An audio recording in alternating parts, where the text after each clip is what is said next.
In today's video, I'm going to talk to us about how the employment form with the Nursing and Midwifery Board of Ireland looks like. In the other day, someone commented and asked, what is the meaning of NMBI? NMBI is the short form of Nursing and Midwifery Board of Ireland. They are the body that regulates the practice of nurses and midwives in Ireland. The same is applicable to every other country, but it's just called different names.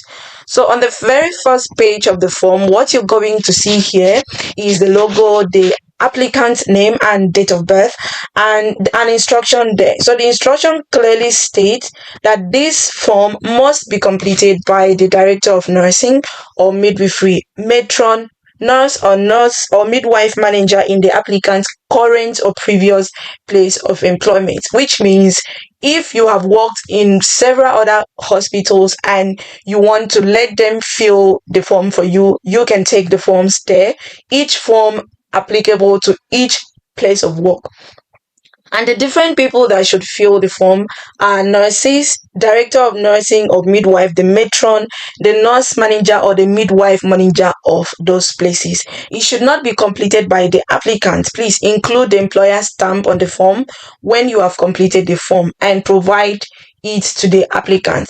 And the person filling the form should also be aware that they may be contacted to prove. So where you have the applicant's name is where you have to write your name as it is applicable. Okay, some of us, we have not changed our names. In my case, I didn't change my name with my employer, so my maiden name was what was here. There is no problem. And your date of birth, starting from the day, the month, and then the year. And the next page, you're going to see the following informations where you have the place of work. That is your place of employment, be it current or previous. However, it applies to your form. So you state the name where you see place of employment. Then the address of the employment has to carry a very detailed address. For example, if you work with, let's say, Teaching Hospital Lagos, so it has to be University of Lagos Teaching Hospital, so place, with all those PMB and everything. And then next you have the organization website. So if your hospital has a website, you put it there.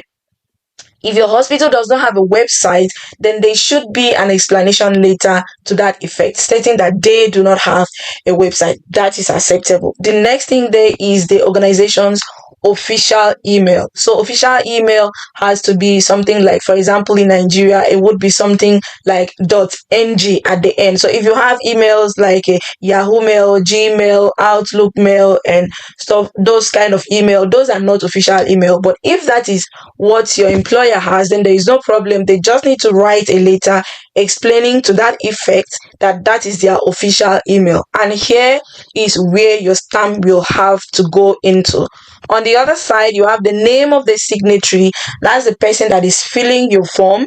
You have the signatory title or person. So let's say the person was a chief nursing officer, was your nurse manager, was an assistant director, was a director. So the title is what they're going to write there, and the signatory email, which is supposed to be official email. So if the hospital doesn't have official email, obviously the staffs will not have an official email. Sometimes the hospital has, but the staff does not have, because work email are not created for staffs in most organizations. So in that same explanation later, that will be captured that the nurse does not have an official email. And then the signatory, the person writing the form for you, this is where his or her telephone number is going to be, and then the date and signature of the person. And do not remember to stamp the official stamp of the hospital. Very important. So you can see that on each page you have the applicant's name and the stamp on each page. So on this next slide is where NMBI is providing you with the example of how the employment form should be. So on the first page, what you see there is a unity or specialty. For example, what they have here is, so if you're in male surgical ward, if you're in eye ward, if you're in theater, whichever unit, emergency, OPD, you write it there. The next role, the next column is where you have your title or role. So it could be nursing officer 1, it could be staff nurse. So let it be what is applicable in your place of work. Some hospitals is just staff nurse, especially for the private hospitals. But for the government hospitals, you have your nursing officer 1, officer 2, a senior nurse. Just write what is applicable. And then on the next column is where you have your duties or responsibilities. So for additional guidance, please refer to NMBI standards and requirements. So under here is where you're going to write things that you do in your unit as a nurse working in that department. So you know your duties and responsibility already. So this is just a sample of what it should look like. And on the next row, the next column rather, is where you have competency level. So you have competency level 1, level 2, 3 or more. So 3 is very proficient. So for example, level 1 here, it is explain what it means that the applicant will require constant supervision and practice guidance. Knowledge is weak. So you know, probably if this is like your first role, obviously practicing in the world is a little bit different from when you were in school. So by the time you graduate and you start, you know, sometimes you start in a specialty area where your feet is not so strong, you're not used to the world, so many things, you need to ask questions. So at that point in time, you require constant supervision. It's not like you don't know what you're doing, but your knowledge is just so weak because you are yet to gather all the experiences that you need. Then when you move to level 2, depending on you, by this level you require occasional supportive guidance and supervision at times.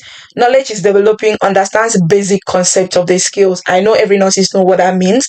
So let's say if you are a very competent nurse, by the time you clock like year 2, you should be on level 3, and as you grow, your knowledge grows, your skills continue to grow, so you can move to level 3, level 4 as it applies. So on the next column is where you have the dates employed in the unit. From so dates, you say it starts from day, month and year that you were employed in that unit and the day you stopped working. So is provided as seen. And the next column is where you have your number of hours per week.